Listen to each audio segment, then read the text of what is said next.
मेरा नाम वर्षा है। मेरा भाई लोगों के घर में पेंट करता था। हमारे घर के बराबर वाले घर में एक नई फैमिली शिफ्ट होने के लिए आई थी। उनकी बहुत ही खूबसूरत और जवान बेटी थी। उन्होंने मेरे भाई को अपने घर में पेंट करने के लिए बुला लिया था। मेरा भाई खुशी खुशी उनके घर में चला गया था। हैरत की बात तो ये थी कि वो वहीं से ही खाना खाकर आता था और अब ज़्यादातर टाइम वो उनके घर में ही गुजारने लगा था। उसको वहाँ पर काम करते हुए 15 दिन गुजर गए थे, जबकि उन लोगों को तो कुछ खिड़की दरवाजे ही तो पेंट करवाने थे। दूसरों के घरों में खिड़की दरवाजे पेंट करने में मेरे भाई को लगभग 4 या 5 दिन लग जाते थे, लेकिन यहाँ तो मेरे भाई को काम करते हुए 1 हफ्ते से ज़्यादा हो गया था और उनके घर का काम था कि कंप्लीट होने का नाम ही नहीं ले रहा था।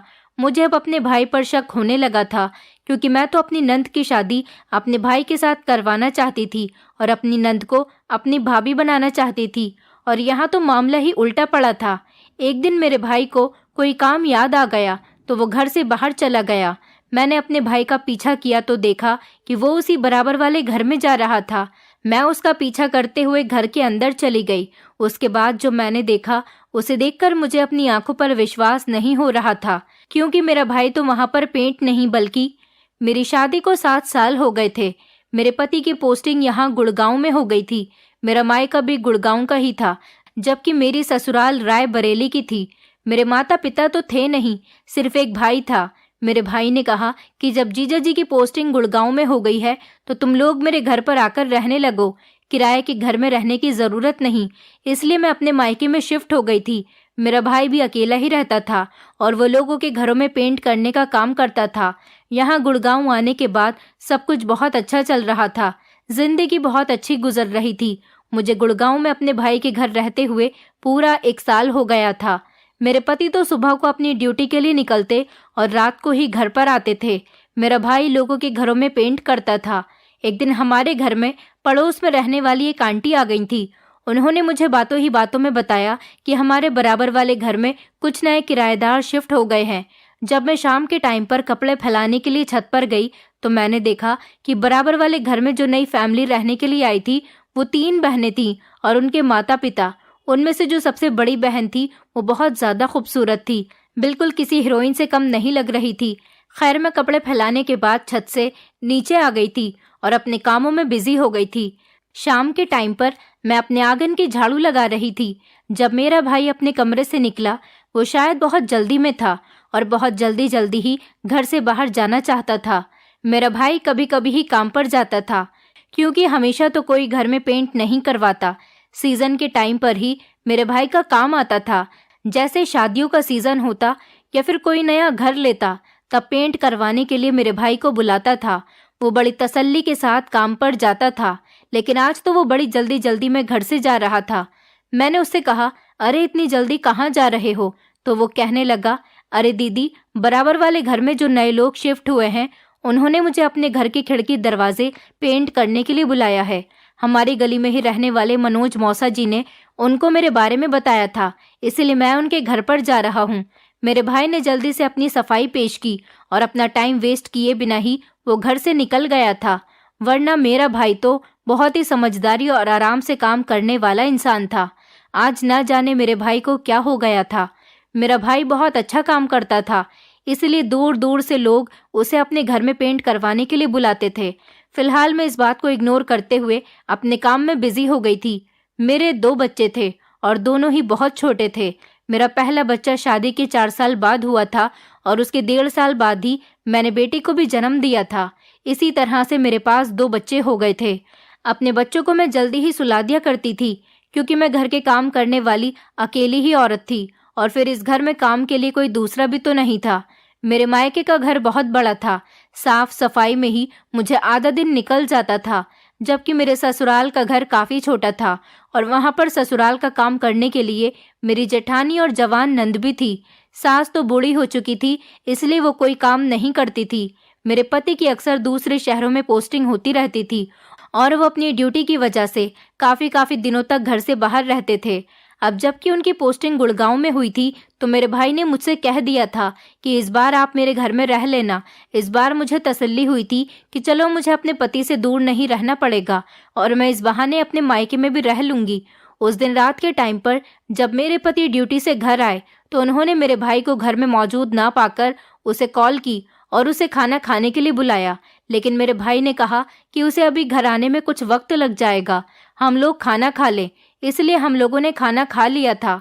मैं खाने के बर्तन भी धो चुकी थी। मेरे पति तो सो चुके थे।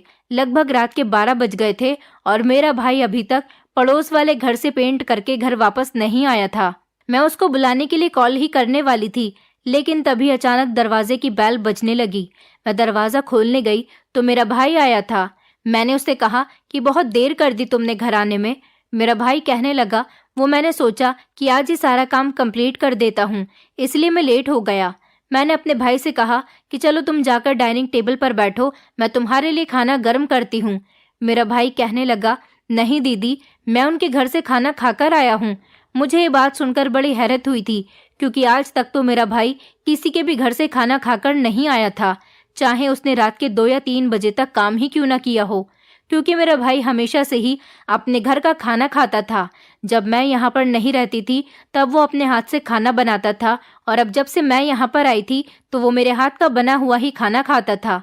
मैं दंग रह गई थी कि रात के इस टाइम तक वो पेंट कर रहा था। फिर मैंने सोचा कि चलो उसने अब अपना काम आज ही निपटा दिया है, इसलिए आज उसको ज़्यादा टाइम लग गया। लेकिन कहीं ना कहीं मुझे अपने भाई के बिहेवियर में कुछ बदलाव नज़र आ रहा था। भाई ने मुझसे कहा कि अच्छा दीदी, मेरे लिए 1 कप चाय बना दो, मैं बहुत थक चुका हूँ, और वो खुद नहाने के लिए चला गया था। मैं जब चाय बनाकर उसके कमरे में लेकर गई तो वो नहा नहीं रहा था, बल्कि किसी से बड़े प्यार भरे अंदाज में फ़ोन पर बातें कर रहा था।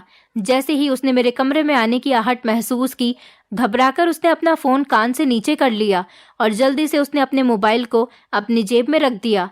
मैं हैरान रह गई थी कि मेरा भाई तो आते ही सबसे पहले नहाने जाता था, क्योंकि उसके कपड़े बहुत गंदे हो जाते थे। वो आज इसी हुलिये में था और अभी तक नहाया भी नहीं था, जबकि उसे कमरे के अंदर आए हुए लगभग आधा घंटा हो गया था। मुझे अपने भाई की हरकतें बहुत अजीब लग रही थी। मैं वहीं पर खड़े होकर अपने भाई के एक्सप्रेशन देखने लगी थी और फिर चाय उसके हवाले करके मैं कमरे से बाहर निकल आई थी। अगली सुबह मैं सबके लिए नाश्ते की टेबल पर नाश्ता लगा रही थी।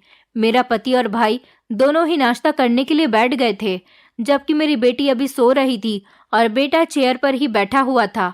मैंने अपने भाई की तरफ गौर किया कि मेरा भाई बड़ी जल्दी से नाश्ता कर रहा था और बहुत जल्दबाजी में वो सारे काम से फ्री भी हो गया था।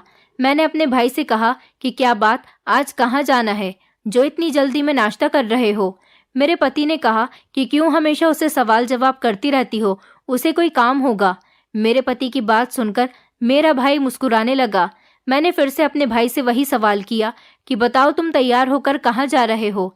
मेरा भाई कहने लगा, दीदी, मैं बराबर वाले घर में ही पेंट करने के लिए जा रहा हूँ। मैंने उससे कहा, लेकिन वहाँ का पेंट तो तुमने कल रात ही निपटा दिया था, तो फिर आज क्या करने जा रहे हो। मेरे भाई ने कहा, वो आज सुबह उनकी कॉल आई थी कि पेंट में कुछ कमी रह गई है, इसलिए उन्होंने मुझे बुलाया है। मैंने कहा, लेकिन आज से पहले तो कभी किसी ने तुम्हारे काम में कोई कमी नहीं निकाली। पड़ोस वाले घर में क्या तुमने ध्यान लगाकर काम नहीं किया था। मेरे भाई ने चाय पीते हुए कहा, दीदी, उन लोगों ने मुझे पेंट अच्छा नहीं लाकर दिया था। मैंने उन्हें बताया कि आपके पेंट में ही कुछ कमी थी, तो उन्होंने कहा कि हमसे पैसे ज़्यादा ले लेना और मार्केट से अपने हिसाब का और अच्छा पेंट लाकर दोबारा से खिड़की दरवाज़ों पर कर देना। मेरे भाई की इस बात पर मेरे पति ने बड़ी गौर से मेरे भाई की तरफ देखा था। मेरा भाई कहने लगा, आज मैं काम निपटा कर ही आऊँगा। वैसे तो उन लोगों को मेरे हाथ का काम बहुत पसंद आया है, लेकिन बस पेंट ही घटिया क्वालिटी का था। अब अच्छा पेंट आ जाएगा तो खिड़की दरवाज़ों पर रौनक आ जाएगी। इसलिए आज पड़ोस वाले अंकल ने दोबारा से फ़ोन करके मुझे घर पर बुला लिया है। मैंने अपने भाई से कहा कि ठीक है, उन लोगों से डबल मेहनत के डबल ही पैसे लेना। मेरा भाई कहने लगा, जी दीदी, उन लोगों ने कल भी मुझे मेरी मेहनत के पैसे दे दिए थे। वो नाश्ता कंप्लीट करने के बाद कहने लगा, अच्छा दीदी, अब मैं चलता हूँ। और मेरे पति से हाथ मिलाकर मेरा भाई घर से बाहर चला गया था और मैं अपने बेटे को नाश्ता कराने में बिजी हो गई थी। कुछ देर बाद मेरे पति भी ड्यूटी पर चले गए थे और मैं घर के कामों में बिजी हो गई। घर के कामों से फ्री हुई तो मेरी तबीयत कुछ अजीब अजीब सी होने लगी थी। मैं बहुत ज़्यादा थक गई थी, मुझे बहुत गर्मी लग रही थी और मेरे सर में बहुत तेज़ दर्द हो रहा था। अचानक ही न जाने मुझे क्या हुआ और मैं चकराकर जमीन पर गिर गई।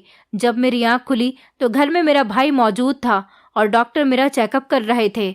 पता नहीं मुझे क्या हुआ था, ये तो मेरी भी समझ में नहीं आ रहा था। मैंने अपने भाई से पूछा था कि मुझे क्या हो गया था। भाई ने कहा, आपको कुछ नहीं हुआ था, बस गर्मी की वजह से आपका ब्लड प्रेशर हाई हो गया था। डॉक्टर ने दवाई दे दी है, आप जल्दी ही ठीक हो जाओगी। फिर 1-2 दिन मैंने बेड रेस्ट किया था, क्योंकि डॉक्टर ने मुझे बेड रेस्ट बताया था। इन दिनों मैंने नोटिस किया था कि मेरा भाई घर से ज्यादातर गायब ही रह रहा था। उसे पता था कि उसकी बहन की तबीयत ठीक नहीं है, और फिर मेरे छोटे छोटे बच्चे भी घर में अकेले थे। मेरी तबीयत धीरे धीरे ठीक होने लगी थी। एक दिन हमारे दरवाजे की बेल बज रही थी। मैं दरवाजा खोलने गई तो हमारी गली में रहने वाली ही एक पड़ोसन आई थी। उन्हें मेरी तबीयत के बारे में पता चला था, इसीलिए वो मेरी तबीयत देखने के लिए आ गई थी। मेरी तबीयत अब काफी बेहतर थी और मैं घर के काम भी करने लगी थी। मैंने उनके लिए चाय नाश्ते का इंतजाम किया। उन्होंने मुझे काफी मना भी किया था, लेकिन मैंने फिर भी उनके लिए चूल्हे पर चाय पकाने के लिए रख दी थी और नाश्ता लाकर मैं वापस उनके पास जाकर बैठ गई थी। मेरी पड़ोसन मुझसे काफी देर तक बातें करती रहीं। थोड़ी देर के बाद वो कहने लगी, वर्षा, तुमने देखा है उन तीनों बहनों को जो तुम्हारे बराबर वाले घर में रहने के लिए आई हैं? उनमें से सबसे बड़ी वाली बहन तो बहुत ही ज्यादा खूबसूरत है। मैंने कहा, हाँ भाभी, आप बिल्कुल ठीक कह रही हो। मैं भी पड़ोसन की बात में हाँ मिला रही थी, क्योंकि वो लड़की सच में ही बहुत खूबसूरत थी। मेरी पड़ोसन कहने लगी, हमारे मोहल्ले में अगर कोई खूबसूरत लड़की आ जाती है तो सारे लड़के उसके दीवाने हो जाते हैं। अब तो तुम देखना कि उसके दरवाजे पर भी लड़कों की लाइन लग जाएगी, क्योंकि हमारे मोहल्ले के लड़के तो बहुत ही ज्यादा बिगड़े हुए हैं। किसी के घर की भी जवान बेटी को गंदी नजर से देखे बिना रुकते ही नहीं हैं। अपनी पड़ोसन की ये बात सुनकर मेरी आंखों के सामने अपने भाई का चेहरा घूमने लगा था। जिस तरह मेरा भाई भी भागा भागा बराबर वाले घर में जाने लगा था, और अब जब से मेरी तबीयत खराब हुई थी तो मेरा भाई ज्यादातर टाइम पड़ोस वाले घर में ही गुजार रहा था। फिलहाल मैं इस बात को इग्नोर करती हुई उनका जवाब देने लगी। थोड़ी देर तक इधर उधर की बातें करने के बाद वो अपने घर चली गई थी, लेकिन इधर मैं टेंशन में पड़ गई थी। मुझे अपने भाई की फिक्र होने लगी थी। मेरी शुरू से ही चाहत थी कि मैं अपने भाई की शादी अपनी नंद के साथ करवा दूं, क्योंकि मेरी नंद बहुत पढ़ी लिखी लड़की थी और उसके सोच विचार भी बिल्कुल पढ़े लिखे लोगों जैसे ही थे। मुझे वो लड़की अपने भाई के लिए बिल्कुल परफेक्ट लगती थी। इसलिए तो मैं अपने भाई के सामने अपनी नंद की तारीफें करती रहती थी और इधर अपने पति के सामने अपने भाई की तारीफ करती रहती थी, ताकि मेरा पति खुद ही अपनी बहन के लिए मेरे भाई के रिश्ते के लिए कहे। मेरी नंद को जब मैं अपने भाई के बारे में बताती थी तो उसके चेहरे के एक्सप्रेशन देखकर मैं समझ जाती थी कि मेरी नंद का रिश्ता अगर मेरे भाई के साथ कर दिया जाए तो उसे कोई एतराज नहीं होगा और वो आसानी से शादी कर लेगी, क्योंकि कहीं ना कहीं मुझे ऐसा लगता था कि उसे मेरा भाई पसंद है। मुझे अब ये पड़ोस में जाने वाली बात अपने भाई की बहुत ज्यादा सताने लगी थी कि कहीं मेरा भाई उस लड़की के जाल में न फंस जाए, क्योंकि वो बहुत ज्यादा खूबसूरत थी और कोई भी लड़का आसानी से खूबसूरत लड़की के जाल में फंस जाता है। मैं सोचने लगी कि अगर ये बात सही हुई तो मेरी नंद का क्या होगा। जब मेरा भाई घर आया तो उसके हाथ में कोई चीज थी जो वो मुझसे छुपाते हुए अपने कमरे के अंदर ले गया था। वो शायद कोई बैग था, लेकिन उसने मुझे नहीं दिखाया था। मुझे उसकी ये हरकतें बड़ी अजीब लगने लगी थी। फिर थोड़ी देर के बाद उसके मोबाइल पर किसी की कॉल आने लगी तो वो अपना मोबाइल लेकर फिर से घर से बाहर चला गया। मैं अपने कमरे की खिड़की से झांक कर ये सब कुछ देख रही थी, इसलिए उसे इस बात का पता नहीं चला कि मैं उसे देख रही हूँ। वो जैसे ही घर से बाहर निकला तो मैं फौरन भागकर दरवाजे की तरफ गई और देखने लगी कि मेरा भाई कहाँ गया है। मैंने देखा कि मेरा भाई पड़ोस वाले घर में ही जा रहा था और अभी उसने दरवाजा बजाया ही था कि फौरन ही उस घर का दरवाजा खुल गया। वो घर के अंदर चला गया। मैं अपने भाई के वापस आने का इंतजार करने लगी और सोचने लगी, भला उसे पड़ोस वाले घर में इतने भी क्या काम है जो वो बार बार उनके घर में जाता रहता है। लेकिन मेरा भाई तो अंदर जाने के बाद बाहर आना ही भूल गया था। मेरी बेटी ने मुझे आवाज लगाई, इसलिए मैं घर के अंदर अपने बच्चों के पास चली गई थी। अपने बच्चों को सुलाने के चक्कर में मैं भी थोड़ी देर के लिए सो गई थी। उसके बाद मुझे पता ही नहीं चला कि मेरा भाई कब घर गया। मेरे भाई को पड़ोस वाले घर में गए हुए सारा दिन ही गुजर गया था और फिर रात को भी मेरा भाई लगभग 2:30 बजे के टाइम पर घर वापस आया था। मैंने उससे पूछा कि आखिर तुम्हारा क्या काम होता है जो तुम बार बार इस घर में आते जाते रहते हो। मेरा भाई कहने लगा, दीदी, अंकल ने मुझे अब एक और नया कमरा पेंट करने के लिए दिया है। इसी सिलसिले में मेरा उनके घर आना जाना लगा रहता है। मैंने कहा, लेकिन यहाँ पर तुम्हें काम करते हुए लगभग 1 हफ्ता हो गया। दूसरे लोगों के घरों का काम तो तुम बहुत जल्दी ही निपटा देते हो। यहाँ के काम को क्या हो गया है कि खत्म होने का नाम ही नहीं ले रहा। मेरा भाई कहने लगा, दीदी, मैं बहुत थक चुका हूँ, इसलिए मुझसे कोई सवाल जवाब मत करो। मुझे अपने भाई के चेहरे से थकावट साफ नजर आ रही थी। मैंने कहा, चलो ठीक है, मैं तुम्हारे लिए खाना लगा देती हूँ। वो कहने लगा कि मुझे भूख नहीं है, मैं खाना खाकर आया हूँ। और ये कहता हुआ वो सीधा अपने कमरे में चला गया था और मैं अपनी जगह पर ही शॉक्ड खड़ी रह गई थी कि भला ये लोग मेरे भाई को खाना भी खिला दिया करते थे। मुझे अपने भाई की हरकतें बहुत अजीब लगने लगी थी। क्या वो सच में उस लड़की की खूबसूरती देखकर सही और गलत में फैसला करना ही भूल गया था? भला मेरे भाई का उस घर में इतना भी क्या काम होता था जो वो बार बार पड़ोस वाले घर में आता जाता रहता था? मैं अपने पति के सामने भी अपने भाई की इस बात को नहीं रख सकती थी, क्योंकि मेरे पति भी मेरे भाई को ही गलत समझते और कहीं ऐसा न हो कि मेरे पति मेरे भाई से कोई सवाल जवाब कर ले। ऐसी हरकतों की वजह से मैं अपने भाई की नज़रों में गिर सकती थी। अगले दिन मेरे पति की छुट्टी थी, इसलिए वो मेरे कमरे में लेटे हुए आराम कर रहे थे। मैंने उनसे कहा कि मुझे आज शॉपिंग करने के लिए ले चलो। मैंने अपने पति को ये बात तो बता दी थी, लेकिन कहीं ना कहीं मेरी तबीयत अब धीरे धीरे खराब सी रहने लगी थी। हालांकि मेरे पति और भाई सही टाइम पर मुझे डॉक्टर के पास ले जाते थे, लेकिन मुझे क्या हो रहा था इस बारे में मुझे कुछ नहीं पता था। मेरे एक बार के कहने पर ही मेरे पति ने कोई सवाल जवाब नहीं किया और वो मुझे शॉपिंग कराने के लिए ले गए थे। मैं जल्दी से तैयार होकर अपने पति के साथ शॉपिंग करने चली गई थी। शॉपिंग करके आने के बाद मैं बहुत ज़्यादा थक गई थी। कुछ देर आराम करके गुजरी ही थी कि मेरी नंद की वीडियो कॉल आ गई। वो मुझे वीडियो कॉल पर देखकर बहुत खुश हो रही थी। क्योंकि मैं ज़्यादा फ्री नहीं रहती थी, इसलिए मेरी बात अपने ससुराल वालों से बहुत कम होती थी। मैंने बातों बातों में अपनी नंद से कह दिया था कि अब मुझे भाभी की ज़रूरत है और मैं बहुत जल्दी ही तुम्हें इस घर में लाने वाली हूँ और यहाँ काम ज़्यादा है। जब मेरी भाभी यहाँ आ जाएंगी तो थोड़ा आराम अपनी भाभी से भी लिया करूँगी। अभी तो मैं यहाँ काम करने वाली अकेली हूँ। मेरी बात सुनते ही वो तो हैरान रह गई और कहने लगी कि सॉरी भाभी, जब मैं वहाँ आ जाऊंगी तो कभी भी कोई काम नहीं करूंगी, बल्कि पवन से कहूंगी कि वो कोई नौकरानी लगा दे।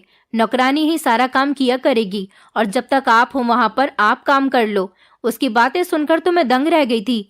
मेरी नंद को शायद मेरी बातें मजाक लग रही थी। मैं उसके लिए इधर इतनी परेशान थी और उसे कोई फिक्र ही नहीं थी। मैंने अपनी नंद से कुछ नहीं कहा और मैं खामोश हो गई। एक तो वो मोहल्ले में आई हुई उस खूबसूरत लड़की ने मेरा दिमाग खराब कर दिया था, दूसरा ये मेरी नंद के दिमाग भी बहुत अमीरों वाले थे। मैंने सोचा था कि जब मेरी नंद शादी करके यहाँ आ जाएगी तो मेरे भाई को किसी तरह की कोई परेशानी नहीं होगी। वैसे भी मेरे भाई को घरेलू कामकाज करने वाली लड़कियां बहुत पसंद है, लेकिन मेरी नंद तो घर का ही कोई काम नहीं करती थी। मैंने सोच लिया था कि चाहे कुछ भी हो जाए, अब मैं अपने पति से अपनी नंद का हाथ अपने भाई के लिए मांगकर ही रहूंगी। मेरे भाई का रिश्ता पक्का हो जाएगा तो उसका ध्यान उस लड़की की तरफ से भी हट जाएगा। मैंने सोचा अभी रिश्ता पक्का कर देते हैं, शादी थोड़ा रुककर हो जाएगी। मुझे अपना फैसला सही लगा था। बस मेरी प्रार्थना यही थी कि मेरे पति इस रिश्ते के लिए राजी हो जाएं। मेरी नंद एक बार इस घर में आ जाएगी तो यहाँ के हालात देखते हुए खुद ही एडजस्ट करना सीख जाएगी। मैंने सोच लिया था कि मैं अच्छा मौका देखकर इस बारे में अपने पति से बात कर लूंगी। अगले दिन सुबह ही मैंने देखा था कि मेरे पति का मूड बहुत अच्छा था। मुझे लगा कि इससे अच्छा मौका और कोई नहीं हो सकता। और मेरा भाई, उसे तो फुर्सत ही नहीं थी। वो तो अब घर के अंदर रुकता ही नहीं था। वो कब घर के अंदर आता और कब घर से बाहर जाता था, मुझे तो अब कोई खबर ही नहीं रहती थी। पेंट का बहाना बनाकर वो पड़ोस वाले घर में चला जाता था और रात को देर से ही घर वापस आता था। मुझे अपने भाई की अब फिक्र होने लगी थी कि कहीं मेरा भाई मेरी नंद से शादी करने के लिए इनकार न कर दे। मैं नाश्ते की टेबल पर अपने पति को नाश्ता सर्व कर ही रही थी और साथ ही साथ उनसे बातें भी कर रही थी। तभी अचानक दरवाजे की बेल बजी। मैं दरवाजा खोलने गई तो ये देखकर हैरान रह गई। पड़ोस में रहने वाली वो खूबसूरत लड़की हमारे दरवाजे पर खड़ी थी। मैंने उसे पूछा कि क्या काम है, तो वो प्रसाद की थाली मेरे आगे करने लगी और कहने लगी कि हमने अपने घर में हवन करवाया था, इसलिए मैं आपके लिए प्रसाद लेकर आई हूँ। मैंने उसे घर के अंदर आने के लिए कहा। मेरे पति उस लड़की को बड़ी गौर गौर से देख रहे थे। मैंने अपने पति की इस हरकत को देखते हुए उनसे कहा कि बेटी को ज़रा कमरे के अंदर ले जाएं। मेरे दिमाग में इस बहाने के अलावा और कोई आइडिया नहीं आया था, क्योंकि मैं नहीं चाहती थी कि मेरे पति और इस लड़की को घूर कर देखें और मेरे भाई की तरह उसकी खूबसूरती के दीवाने हो जाएं। मैंने जल्दी से प्रसाद लिया और वो लड़की चली गई थी। मेरे पति मेरी बेटी को कमरे में छोड़कर आ गए थे। उन्होंने कहा कि तुमने उसे ऐसे ही क्यों जाने दिया? चाय नाश्ते के बारे में भी तो पूछना चाहिए था। मैंने अपने पति को घूर कर देखा तो वो मेरे मूड से समझ गए थे कि कहीं झगड़ा शुरू न हो जाए, इसलिए वो खामोशी से बच्चों को लेकर कमरे के अंदर चले गए थे। मुझे तो बहुत ही गुस्सा आ रहा था, लेकिन मैं अपने ऊपर कंट्रोल कर रही थी। मैंने प्रसाद अपने पति और बच्चों को भी खिलाया था और यही मुझसे बहुत बड़ी गलती हो गई थी, क्योंकि वो लड़की प्रसाद के रूप में लड्डू लेकर आई थी और वो लड्डू घर के बने हुए थे और बहुत ज़्यादा टेस्टी थे। मेरे पति लड्डू की तारीफ करते हुए नहीं थक रहे थे, लेकिन जब उन्होंने मेरा मुरझाया हुआ चेहरा देखा तो वो खामोश हो गए थे। थोड़ी देर के बाद कहने लगे, नए पड़ोसी हैं, तुम भी इन लोगों के घर जाकर बातचीत किया करो। तुम भी आस पड़ोसियों से मेल मिलाप रखा करो, क्या पता कि बुरे वक्त में पड़ोसी काम आ जाए। अपने पति की ये बात तो मुझे बिल्कुल ठीक लगी थी। मैं तो बेकार में अपने पति के बारे में इतना गलत सोच रही थी। मेरे भाई की इन हरकतों ने मेरे दिल में हर किसी के लिए शक पैदा कर दिया था। अपनी जगह तो मैं बिल्कुल ठीक थी। भला कोई भी औरत अपने पति का ध्यान किसी दूसरी औरत की तरफ होता हुआ नहीं देख सकती, लेकिन वो तो मुझे समझाने की बात कर रहे थे। अगले दिन सुबह के टाइम पर मैंने भी पूजा की थी और मैंने भी प्रसाद बनाया था। मैंने सोचा कि मैं प्रसाद पड़ोस वाले घर में दे आती हूँ और इसी बहाने मैं उसका घर भी देख लूंगी और अपने भाई का झूठ भी पकड़ लूंगी कि वो वहाँ पर पेंट करने जाता है या फिर कुछ और करने। मैंने अपने हाथ में प्रसाद लिया और मैं पड़ोस वाले घर में जाने के लिए घर से निकल गई। मैंने जैसे ही घर की बैल बजाई तो वही खूबसूरत वाली लड़की दरवाज़ा खोलने के लिए आई थी और वो मुझे देखकर बहुत खुश हुई थी। मैंने उसे प्रसाद दिया तो वो जल्दी से खुश हो गई। उसने मुझे घर के अंदर बुलाया।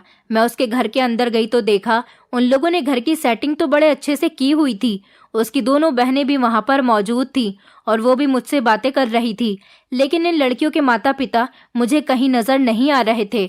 मैंने सोचा ऊपर वाले पोर्शन में होंगे। थोड़ी देर बैठकर मैं जाने लगी थी, लेकिन उन तीनों लड़कियों ने बड़ी जिद करके मुझे रोक लिया कि नहीं, चाय पिए बिना नहीं जाना। मैं बहुत मना भी कर रही थी, लेकिन वो लोग बहुत ही जिद कर रही थी। अब उनकी जिद से मजबूर होकर मैं चाय पीने के लिए बैठ ही गई थी और फिर मैंने सोचा कि क्या पता जो कुछ मैं इस लड़की के बारे में सोच रही हूँ वैसा कुछ भी न हो और ये सब मेरा वहम हो। इसीलिए मैं रुक गई और वो लड़की चाय बनाने के लिए किचन में चली गई। उसकी दो छोटी बहनों से मैंने कहा कि मुझे अपना घर तो दिखा दो, इसी बहाने से मैं अपने भाई के बारे में भी पता कर सकती थी। उन लोगों ने मुझे नीचे का ही घर दिखा दिया। खिड़की दरवाजे पेंट तो हुए हुए थे। सुना था कि मेरा भाई अब ऊपर का पोर्शन पेंट कर रहा है, जबकि इन लोगों ने मेरे भाई को सिर्फ अपने घर के खिड़की दरवाजे ही पेंट करने का काम दिया था। पर धीरे धीरे इन लोगों का काम बढ़ता ही चला जा रहा था। ऊपर वाले पोर्शन में वो लड़कियां मुझे नहीं लेकर गईं और ना ही मेरी उनसे ऊपर चलने की कहने की हिम्मत हुई। कभी वो मुझे गलत समझती और ये हरकत मुझे दूसरों की भी पसंद नहीं आती। मैं चाय पीने लगी थी। लड़की ने चाय तो बहुत अच्छी बनाई थी। चाय पीने के बाद मैं अपने घर के लिए जाने ही लगी थी कि इतनी देर में ही घर के दरवाजे पर दस्तक हुई। एक लड़की दरवाजा खोलने के लिए चली गई। जैसे ही दरवाजा खुला तो मैंने देखा कि दरवाजे पर मेरा भाई था। वो मुझे वहां पर देखकर घबरा गया और कहने लगा, दीदी आप यहाँ पर क्या कर रही हो? मैंने कहा, मैंने पूजा की थी तो प्रसाद देने के लिए आई थी। मैंने अपने भाई को घूरते हुए कहा, लेकिन तुम यहाँ पर क्या कर रहे हो? तुम्हारा अभी काम खत्म नहीं हुआ है। मेरा भाई कहने लगा, अंकल ने बुलाया है, अभी ऊपर वाला पोर्शन पेंट करने के लिए रह गया है। मैंने आपको बताया तो था दीदी। मुझे अपने भाई के इस बहाने पर बहुत गुस्सा आया था, क्योंकि हर बार वो कहता था कि सिर्फ 1-2 दिन का ही काम रह गया है। इसी तरह करते करते उसने 1 हफ्ते से ज्यादा वक्त निकाल दिया था और अभी तक काम था कि खत्म होने का नाम ही नहीं ले रहा था। मैं समझ गई थी कि मेरा भाई झूठ बोल रहा है। भला वो इस घर में इतना ज्यादा टाइम क्यों लगा रहा था, लेकिन मैं मजबूरन अपने भाई की बात का यकीन करते हुए घर आ गई थी। मैं आज दरवाजे पर खड़े होकर इंतजार करती रही कि देखकर ही रहूंगी कि आज मेरा भाई इस घर से कब निकलेगा। मैं काफी देर तक इंतजार करती रही, लेकिन मेरा भाई घर से बाहर नहीं निकला था, जबकि मेरे भाई के काम करने का टाइम सिर्फ 5 बजे तक का ही था। लेकिन इस घर में तो वो कुछ ज्यादा ही टाइम दे रहा था। अब तो धीरे धीरे मेरा शक सच में बदलने लगा था। सही बात क्या थी? मुझे अब उसका पता लगाना ही था। मैं यही सब सोचते हुए दरवाज़ा बंद करके अपने घर के अंदर आ गई और अपने काम में बिजी हो गई। रात को मेरा भाई घर आया तो उसने रोज़ की तरह वही जवाब दिया कि वो खाना खाकर आया है। वो डायरेक्ट अपने कमरे में चला गया। मेरा दिल चाह भी रहा था कि अपने भाई से पूछूं कि तुम वहां पर ऐसा क्या करते हो जो तुम्हें वहां इतना टाइम लग रहा है और फिर रोज खाना भी खाकर आते हो। लेकिन मेरी इस हरकत से मेरे भाई को पता चल जाता कि मैं उस पर शक करने लगी हूँ।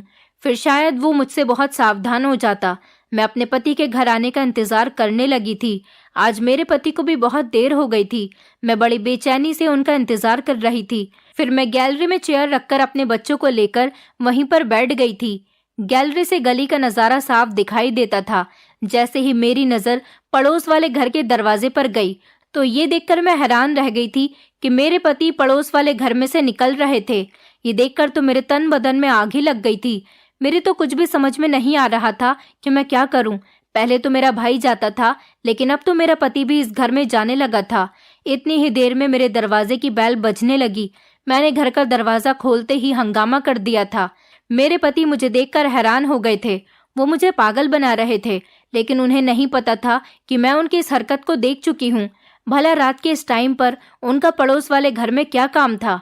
मैं काफी देर तक उन्हें बातें सुनाती रही और वो खामोशी से मेरी बातों को सुनते रहे और मुझे कुछ कहे बिना ही डायरेक्ट अपने कमरे में जाकर वो सो गए थे। मैं खुद को गुस्से में कंट्रोल नहीं कर पाई थी। मेरी समझ नहीं आ रहा था कि मैं क्या करूं। सारी रात मैंने गुस्से में टहलते हुए गुजार दी थी। मैं जब अपने कमरे में गई तो मेरे पति सो चुके थे और मेरा भाई अभी तक नहीं आया था।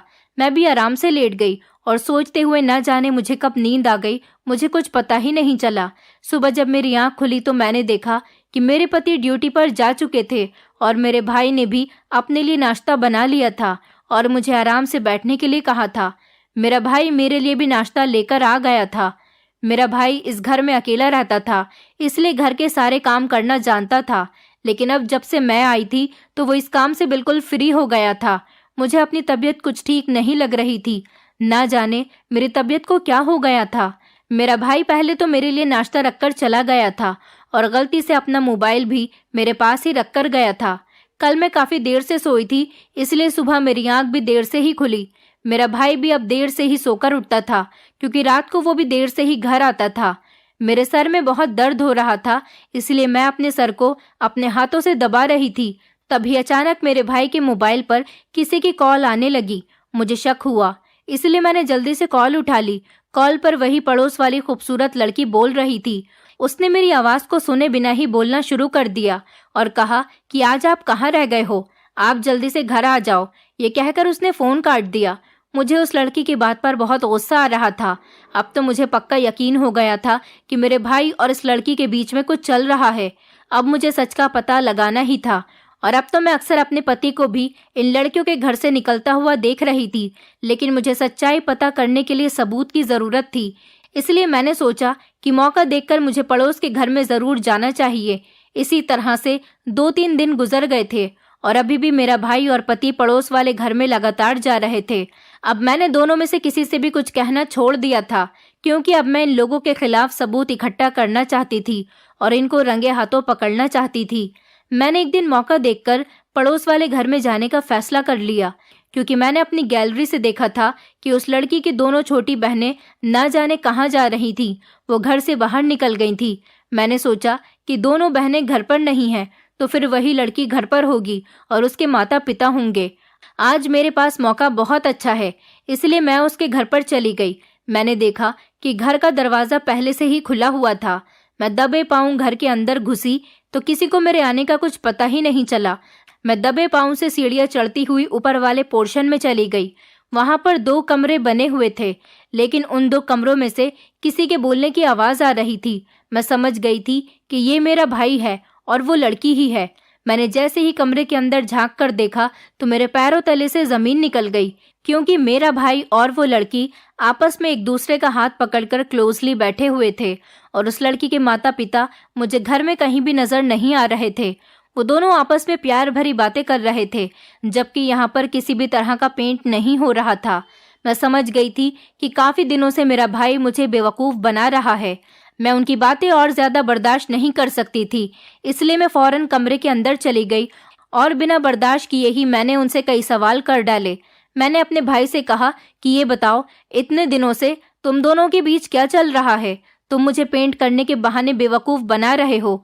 वो लड़की तो एक तरफ को खामोश हो गई थी। मेरा भाई कहने लगा, दीदी रिलैक्स करो, मैं आपको अभी बताता हूँ, ज्यादा गुस्सा मत करो वरना आपकी तबीयत बिगड़ जाएगी।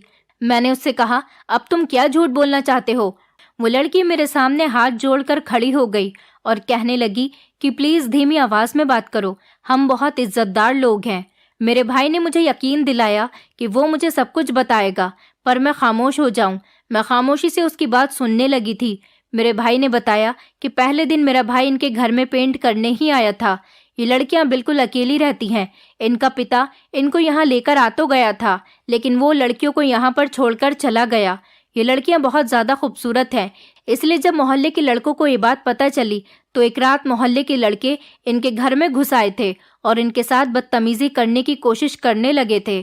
तब से ही ये लड़कियां बहुत डर गई थी। हमारे मोहल्ले के लड़कों की इन पर गंदी नजर थी और सबसे ज्यादा नजर तो सोनिया पर थी। सोनिया इसी लड़की का नाम था। उसने मुझे रोते हुए बताया कि मेरी माँ तो इस दुनिया में नहीं है और हमारे पिता को हमारी कोई फिक्र नहीं है। वो हमें यहाँ किराए के घर में छोड़कर खुद न जाने कहाँ चले गए और हम तीनों बहनें यहाँ पर बेबस और लाचार होकर रहते हैं। लेकिन आपके भाई ने हमारी बहुत मदद की है। आपके भाई ने मुझसे शादी करने का फैसला किया और हमारी जिम्मेदारी उठाने का भी फैसला किया। फिर मेरे भाई ने बोलना शुरू किया। उसने बताया कि ये सब कुछ जीजा जी को भी पता है। जीजा जी भी यहाँ आकर चोरी चुपके राशन डलवाकर जाते हैं और लड़कियों की जरूरत के लिए उनको पैसे दे जाते हैं। फिर मेरे भाई ने बताया कि मैंने जीजा जी की परमिशन के साथ ही सोनिया के साथ शादी कर ली है और इनकी जिम्मेदारी अब मैं उठा रहा हूँ। मैं अपने भाई की ये सारी बात सुनकर खुद पर बहुत शर्मिंदा हो रही थी। मेरा भाई कहने लगा, दीदी मैं नहीं चाहता था कि हमारे होते हुए इन जवान लड़कियों पर लड़के गंदी नजर डालें, इसलिए मैंने सही तरीके से सोनिया से शादी कर ली और उसकी बहनों की भी अच्छे परिवारों में शादी कराना चाहता हूँ। आपको ये सब कुछ मैंने इसलिए नहीं बताया क्योंकि आपकी तबीयत खराब रहती है। डॉक्टर ने बताया है कि आपको किसी भी तरह की टेंशन वाली बात नहीं बतानी, इसलिए मैं आपसे ये सारी बातें छुपा रहा था, वरना आपकी तबीयत और ज्यादा खराब हो सकती है। मैंने अपने भाई से कहा कि तुमने बहुत अच्छा काम किया। मैं तुम्हारे इस काम से बिल्कुल भी खफा नहीं हूँ, बल्कि तुमसे बहुत खुश हूँ। मेरी नंद के रिश्ते वाली बात को मैंने अब इग्नोर कर दिया था क्योंकि मेरा भाई शादी कर चुका था और फिर मेरी नंद के शौक वैसे भी बहुत अमीरों वाले थे। वो मेरे भाई के साथ एडजस्ट नहीं कर पाती और वो शायद मेरे मायके की गृहस्थी भी नहीं संभाल पाती। इसलिए मैं बड़ी खुशी खुशी अपनी भाभी को अपने घर ले आई थी और अपने भाई और सोनिया से कहा था कि अब तुम दोनों को चोरी चुपके मिलने की कोई ज़रूरत नहीं। मेरे पति जब घर आए तो उन्हें भी पता चल चुका था कि मैं सारी हकीकत से वाकिफ हूँ। मैंने अपने पति से भी माफ़ी मांगी क्योंकि मैंने अपने पति पर भी शक किया था। हम सब लोग अब एक ही घर में रह रहे हैं। पड़ोस वाला घर हमने उन तीनों लड़कियों से खाली करवा लिया। सोनिया मेरी भाभी बनकर यहाँ पर रह रही है और उसकी दोनों बहनें भी हमारे साथ ही रहती हैं। ये तीनों बहनें ही बहुत अच्छी हैं। मुझे तो घर का कोई काम भी नहीं करने देती और खुद ही सब कुछ करती हैं। हम सब लोग एक दूसरे के साथ बहुत खुश हैं। मुझे भाभी के रूप में एक बहन नहीं बल्कि 3 बहनें मिल गई थी। हमें कभी भी किसी के सच को जाने बिना सामने वाले पर शक नहीं करना चाहिए। इसलिए मैं आप लोगों से रिक्वेस्ट करना चाहती हूँ कि शक बहुत आसानी से दिल में बैठ जाता है और जिसकी वजह से हम लोग खुद को भी बीमार करने लगते हैं और दूसरों की फीलिंग्स को भी हर्ट करने लगते हैं। मेरा डॉक्टर से इलाज चला तो मैं भी बिल्कुल ठीक हो गई थी। अभी तक तो मैं फिलहाल अपने मायके में ही रह रही हूँ क्योंकि इस बात को 2 साल हो चुके हैं। मेरे पति का ट्रांसफ़र तो कभी भी कहीं भी हो जाता है, इसलिए अब मैंने फैसला किया है कि मैं अब अपने मायके में ही रहूंगी।